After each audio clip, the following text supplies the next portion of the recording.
So good evening, everyone. My name is Ayush Goel, and I'm recording this video for my digital assignment 2 of operating systems.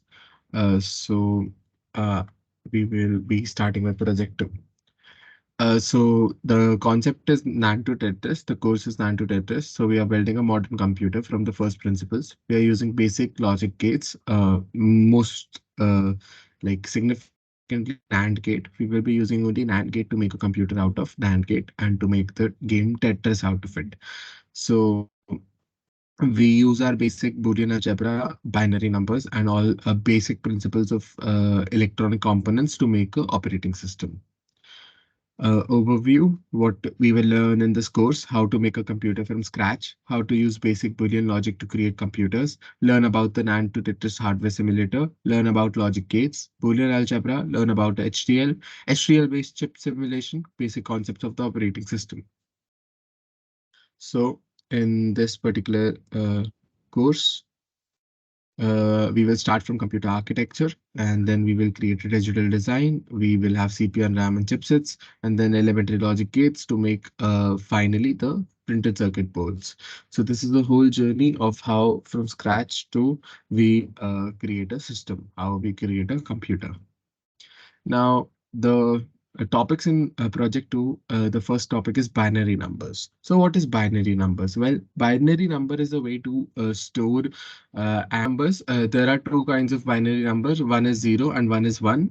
0 represents off state while 1 represents on state.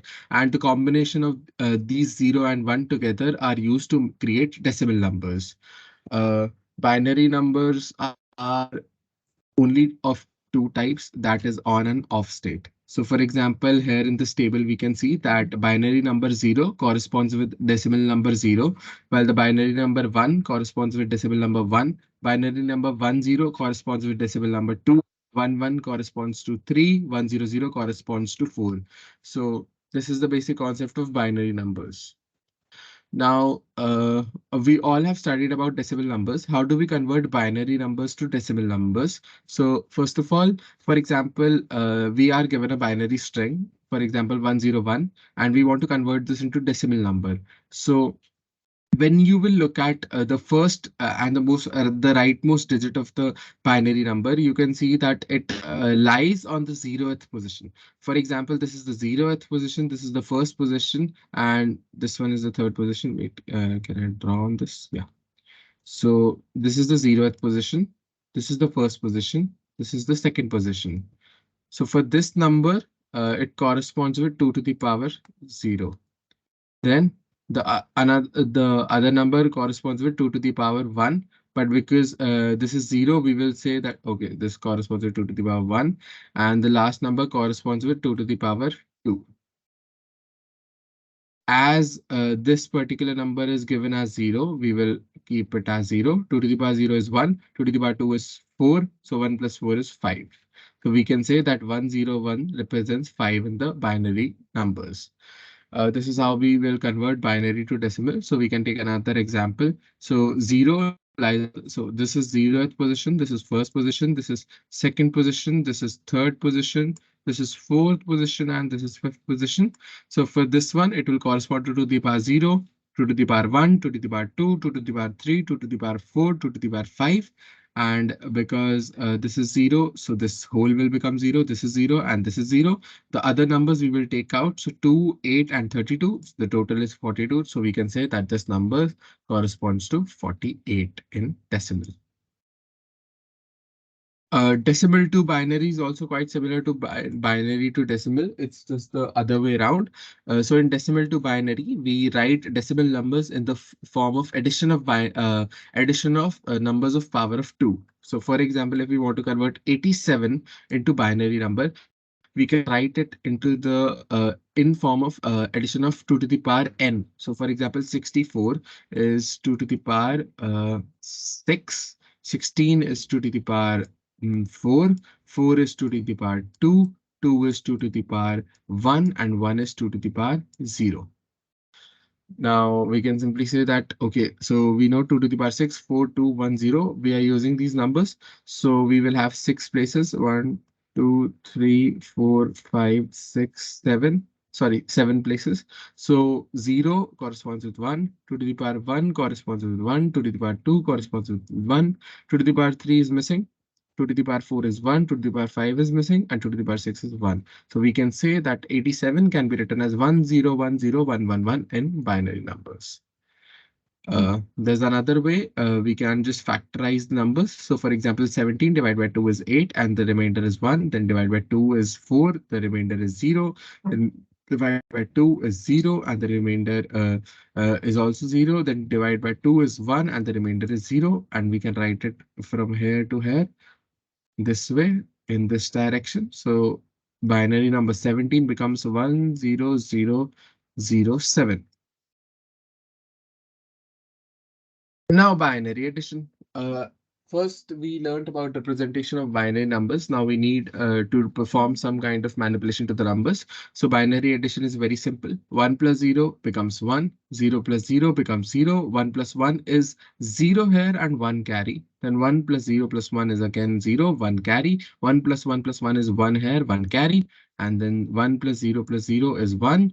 0 plus 1 is 1 and 0 plus 0 is 0. So this is the basic how we do binary addition. Now there are two methods of doing binary additions, half adder and full adder. Half adder are used to add numbers of 2 bits and full adder are used to add numbers of more than 2 bits. So in half adder, the process is very simple. We have A, we have B, and we get the output as sum and carry. So 0 plus 0 gives sum as 0 and carry as 0. 0 plus 1 gives us sum as 1. 1 plus 0 gives sum as 1. And 1 plus 1 gives sum as 0 and carry as 1. So this is basic half adder. We are going to learn about this implementation in hardware a little later in this video. Then we have full adder. In full adder, we have 3 bits to add, A, B, and C. So, and 2 outputs, sum and carry, similarly as in half adder. Only we have one extra bit. So 0 plus 0 plus 0 is 0, 0. 0, 0, 1 is 1, 0. So for example, I'll take this example. A plus B plus C. So when we do 1 plus 0 plus 1, the sum, what will be the sum? The sum will be 0 and there will be 1 carry here. So the sum is 0 and the carry is 1. So this is a full adder where we have 3 inputs and 2 outputs. Now, using these full adders and half adders, we can create a arithmetic logical unit, also known as ALU. Now, ALU was first mentioned in von Neumann's architecture. In von Neumann architecture, we can see that we have, okay, I'll use a laser pointer once again.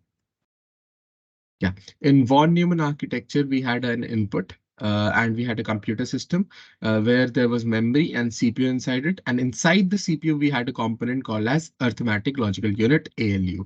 Now, what does this ALU do? Well, ALU perform all kinds of basic and complex functions on numbers, on binary numbers, on decimal numbers. So this is a ALU here. You can see that in ALU, we have 2 inputs, like the 2 operands that we want to perform the function on, and then we have the function that which which operator we would like to use between these operands, and then finally we get the output of these functions. So for example, if the input 1 is A, input 2 is B, and the function is addition, then the answer will be A plus B. So this is how an ALU works. We will learn about this later in this video. Now, the one example of ALU, which we will be discussing here today in this hardware simulation of antidetectors, will be the hack ALU. To cause the ALU to compute a function, set the control bits to the binary combination listed in the table. So basically, in hack ALU, we have 2 inputs, X and Y, which can be 16-bit, 16 bits both.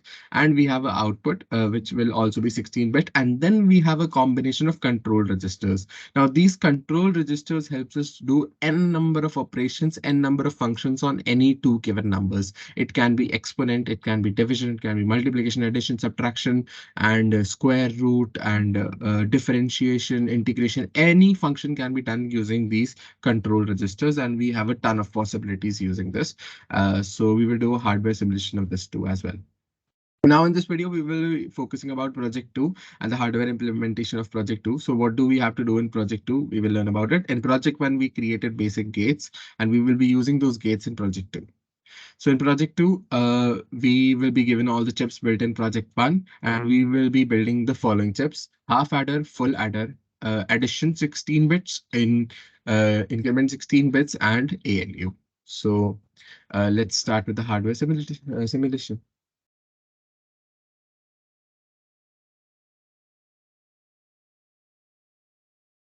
We will go into hardware simulator of natural characters. We will go into load chip. So first we'll make the addition 16 bit, and then we will add the script addition 16 bit test. So this is my code for addition 16 bit, and this is the test bench. So I'm going to run this.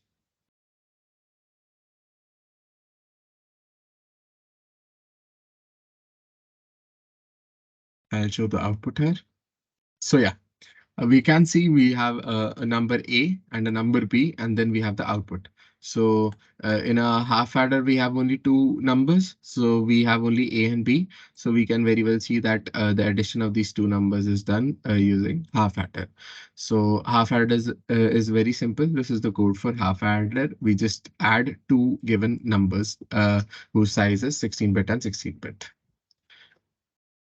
Now I'll be loading the chip of, sorry, this was addition in 16-bit. This is not half adder. Now half adder, load script, half adder. I'm going to run this.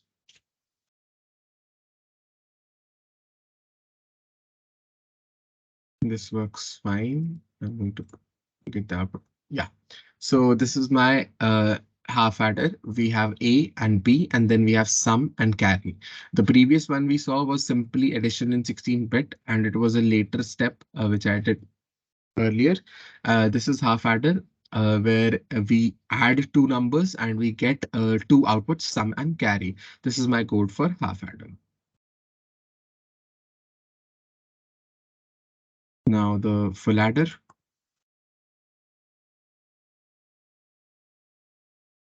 Full adder test bench. I'm going to run this.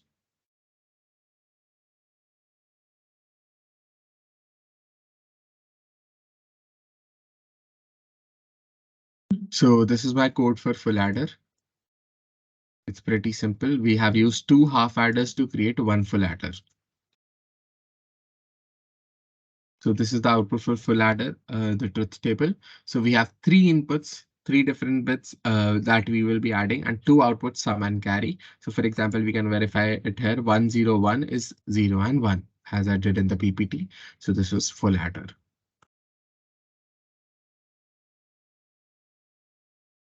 Full adder, half adder, and now we'll do it. Increment 16. I'm going to run this. Sorry, I had to load the script. Increment 16 test bench, run this.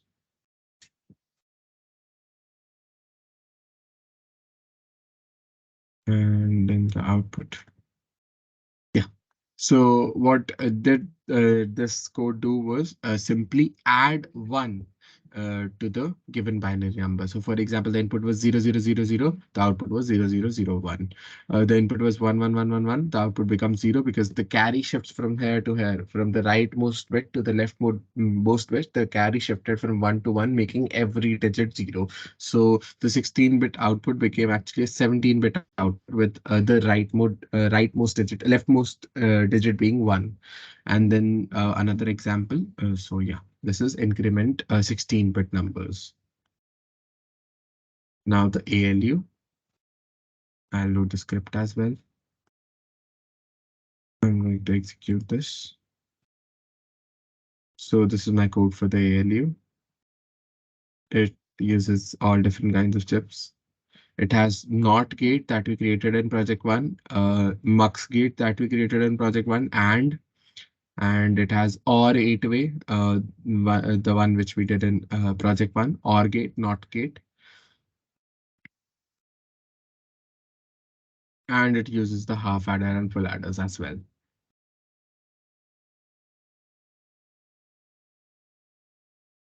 So we will be doing all different kinds of operations that is available in our ALU. So we will just go on to the output. So This is a very big output screen. You can see very well, I guess. So basically, we are given two numbers, X and Y, and we are given the control registers, and then we are performing all different kinds of operations on this, and then we are getting the output here. This side, I'm not able to swipe it. So this is my code for the ALU. So this is what was in project 2, and we have created project 2. So yeah, thank you.